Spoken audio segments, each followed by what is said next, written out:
Hey everybody, Robbie here. I'm going to play Trumpet Etude number 1 for you now. This is for the Region 9 Junior High 2024 school year. So I'm going to jump right into it. I'm going to start my recorder here. You're going to hear my metronome. And that's 1, 2, 3, right around there, okay? Feel free to slow down just a little bit in the settings button if you want. This is at 70, which is right dead in the center. I think it feels really nice. This is where I would play it if I was auditioning. So here we go. And 1, ready.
So you can kind of use some of that as an example. I tried to play right with the metronome on this video. Obviously, away from the metronome, I would take a little bit more push and pull on some of these sections, so I'll show you what that is. Let's start at the kind of work from the ending to the beginning. At the very ending, I would definitely put a little vibrato, a little retardando at the end of that. Here's the last line. I'll show you what I'm talking about. 1, and last line.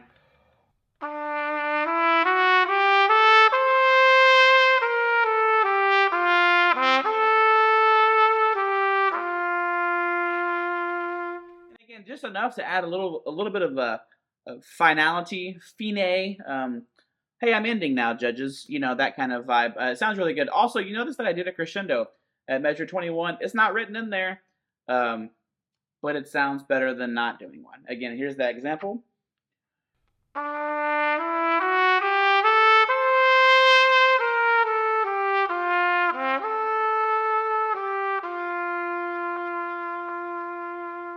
Right? You can kind of get the idea. I got a little bit of spit in my horn.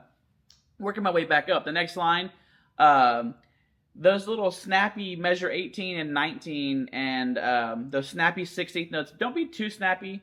When you're playing with the metronome, you have to be right with it, but I want to show you kind of how you can kind of push and pull those just a little bit to make them more musical. So I'm going to start measure 17, 2, and ready.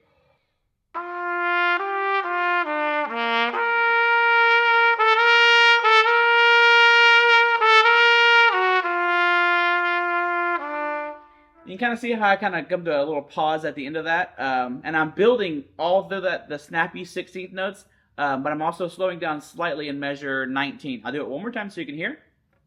Here's 17, ready, and...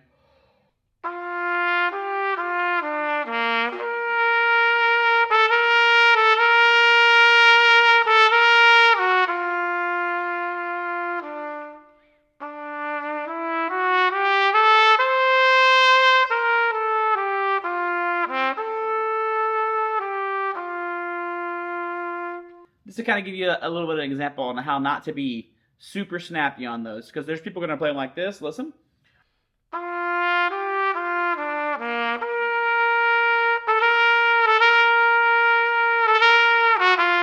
There was nothing musical about what I just did, so don't do that. Okay, working my way up one more measure. Hey, raise your hand if you're scared of the high F. I see you.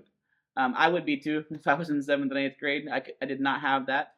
But some things to work on: flow studies and really getting those lip slurs up to that high G will make this F really, really sing. I guess it's the highest note you have in this etude. You have a G in etude too, but just working on your lip slurs and flexibility up to that high G will help these notes really sing. And I'll show you what I'm talking about by sing. This is measure 13. Ready?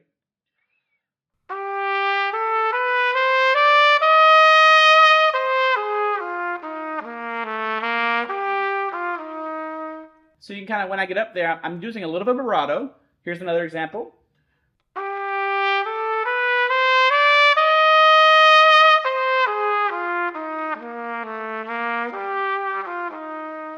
And I'm a big fan of the vibrato being at the very end of the note.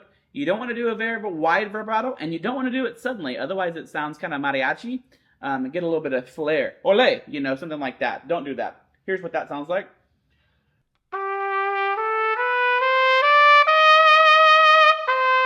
That's like I'm ready to go get some chips and queso. The music that you hear in Gringos or wherever you like to eat your enchiladas. This is not a plug for Gringos, but they do have amazing enchiladas. That being said, wait for your vibrato at the end. Don't make it so fast and don't make it so wide. One more example after being goofy. Here you go. This is measure 13. Ready? And...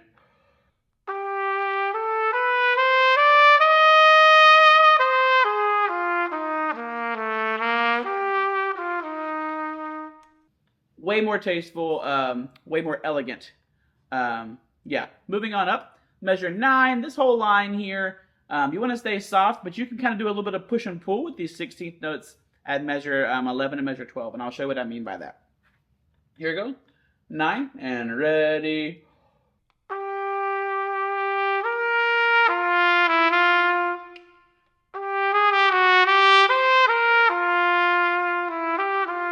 So you see that I kind of pushed forward a little bit. I didn't rush. I'm giving the line a little bit of motion, right? Pushing forward on measure, 11? And at the measure 12, when those 16th notes happen, I'm kind of slowing them down a little bit. Here's an example again. Ready? And...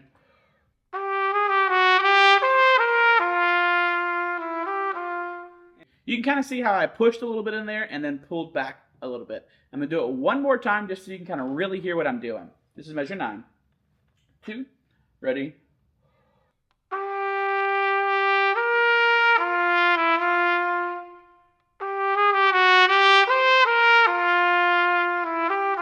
You can kind of get an example how I'm breathing at the very end and going right into that. You don't want to wait too long, but you can push and pull a little bit 11 and 12. I think that's a beautiful part of this etude. Hey, another high F. Looking at measure 5. Measure 5. I'll play it for you one more time off the Met so you can kind of hear how I would actually phrase this.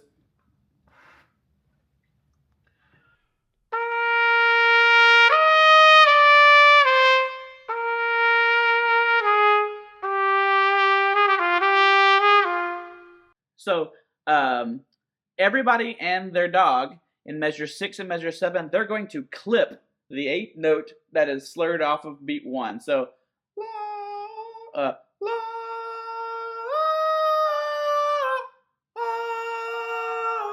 But not you, because you watched this video. So you're welcome. Listen to how I would play it.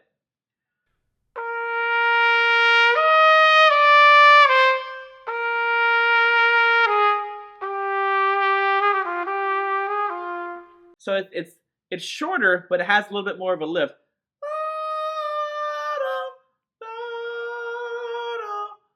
And a little bit of weight to it again. That's beautiful. Back to the beginning of this etude. I would just make sure that line in measure 3 with this grace notes, I would tongue that grace note. I would try to make it as smooth as possible, not like super abrupt, but it needs to be brought out a little bit because it's different. So that's my opinion. Fire me. I don't know. I'll play it for you. 2, ready.